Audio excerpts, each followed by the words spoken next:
کو بلا کے لاؤ. جب بلانے گئے تو رستے میں عورت پہ نظر پڑی. پہلی نظر تو معاف ہے لیکن دوبارہ دیکھ بیٹھے. دوبارہ نظر پڑی تو پریشان ہو گئے. خیال آیا میں نے تو خیانت کی اپنے نبی پاک سے.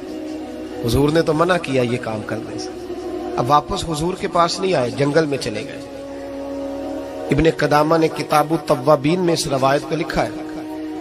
کہتے 40 دن وہ پہاڑوں میں روتے رہے کہ یا اللہ مجھ سے غلطی ہو گئی. کتنے دن؟ اب ہمارا شغل ہے, اس کو لوگ گناہ ہی نہیں سمجھتے. بدنگاہی تو کوئی گناہ ہی نہیں, اب تو یہ شغل ہے. اب تو ہمارے ہاں معاذ اللہ تعالیٰ سیانے بیانے بندے بیچ بیٹھے ہوتے ہیں جب یہ باتیں ہو رہی ہوتی ہیں. یہ شغل ہے ہمارا. اب تو ابا کے سامنے بچہ وال پیپر گندی تصویر کا لگایا ہوتا ہے پر وہ کہتا ہے عمر ہے نا جی, عمر ہے نا جی. مجھے پتہ ہی نہیں یہ کتنا گند کر رہا ہے. یہ تباہ ہو جائے گا روحانی طور پر. اگر یہ گند دیکھنے میں الجھ گیا تو امام شافعی کا فتویٰ ہے جس کی نظر گندی ہوتی ہے اس کا حافظہ کمزور ہوتا ہے, وہ کوئی بڑا کام نہیں کر سکتا. وہ نفسیات کا مریض ہو جاتا ہے جو گندی نظر والا آدمی ہوتا ہے. ہمیں پتہ ہی نہیں کہ ہمارے مسائل اصل میں ہیں کیا. تو 40 دن جنگل میں روتے رہے. 40 دن محبوب سارا کچھ جانتے تھے پر خاموش رہے. حضرت جبریل امین حاضر ہوئے. عرض کی یا رسول اللہ آپ کا وہ غلام رو رہا ہے. رب کہتا اسے بلا لے, میں نے اس کا گناہ معاف کر دیا ہے. تو نبی پاک صلی اللہ علیہ وسلم نے حضرت مولا علی شیر خدا اور جناب سلمان فارسی کو بھیجا, فرمایا فلاں جگہ ہے لے آؤ. کہتے ہیں جب ہم گئے تو 2 پہاڑوں کے درمیان جناب سالبہ تڑپ کے رو رہے. ہمیں دیکھ کے اور روئے. کہنے لگے علی میرے بارے میں کوئی آیت تو نہیں نازل ہو گئی؟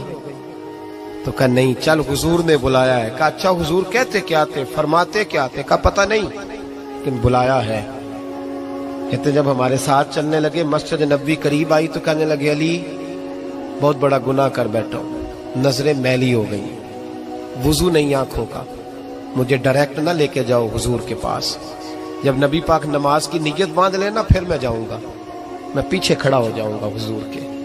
میری طبیعت میں حوصلہ نہیں. یہاں تو پتہ نہیں میں کس طرح عشق رسول کا دعویٰ کرتا ہوں ممبر پر بیٹھ کر, اور ہماری یہ میلاد آئے گا تو محفل میلاد میں اس طرح کے دعوے ہوں گے اسٹیج پر کہ علمان والحفیظ, پتہ نہیں کیا کیا لوگ کہہ دیں گے. پتہ نہیں ہم کیا ہے اور ہم کیا کہہ رہے ہیں. من آنم کے من دانم, پتہ ہی نہیں اور کتنا بڑا دعویٰ کر دیا. کہ میرے اندر طاقت نہیں سامنا کر دے.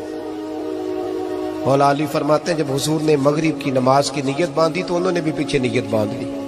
اتفاق کی بات یہ کہ حضور نے پہلی رکعت میں سورہ انفطار پڑھنی شروع کر دی. اذا السماء انفطرت واذا الكواكب انتصرت واذا البحار فجرت.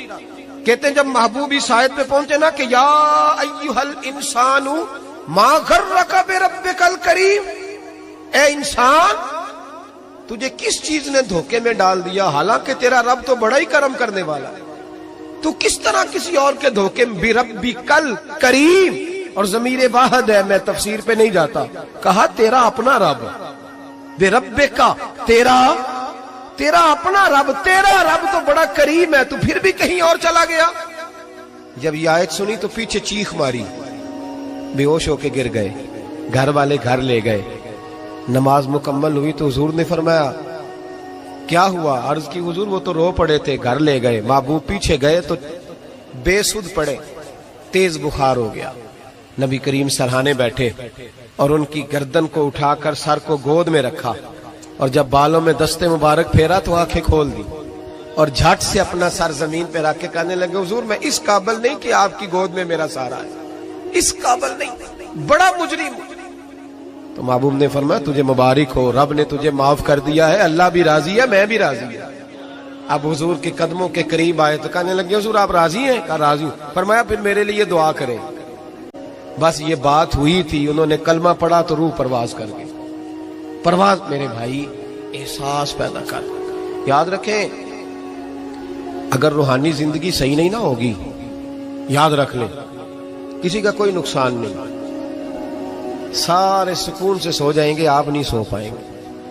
اگر آپ کے ضمیر پہ بوجھ رہیں گے نا تو سارے لوگ رمضان میں 4 قرآن پاک ختم کریں گے, آپ 10 پارے بھی نہیں پڑھ پائیں گے. اگر آپ اپنے آپ کو صحیح نہیں کریں گے, روحانی زندگی بحال نہیں ہوگی, تو یاد رکھنا بڑا اپنا آپ سارا کچھ سجا کے ظاہراً بڑے پرہیزگار بن کے بھی